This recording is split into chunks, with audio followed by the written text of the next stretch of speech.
Now, the European Union is looking to raise over $870 billion for defence, but the big question is, where will the money come from? European leaders are weighing their options, and one place that they're now looking for is the stock market. Now, asset managers who once avoided the defence sector are now reconsidering their stance. For years, EU sustainability rules had discouraged investment in defence, keeping companies like Rolls-Royce and Airbus off limits for ESG funds. But rising geopolitical tensions and calls for Europe to take greater responsibility for its security, especially after the US President Donald Trump's remarks, are changing that narrative.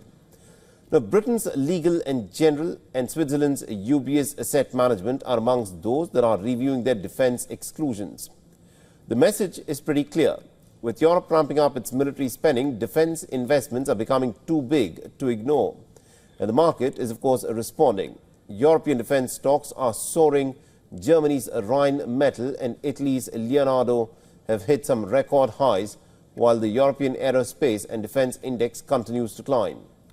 Now, investors who previously had stayed away are now seeing an opportunity. European asset managers have increased their defence holdings.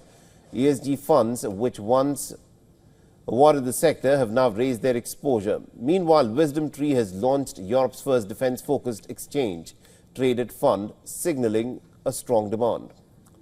Now, it's not just the markets. The politicians are also stepping in. The British leaders are urging the investors to support defence, while France is considering easing the ESG restrictions on defence loans. And even Norway's central bank chief has hinted that ethical investment rules may need to change.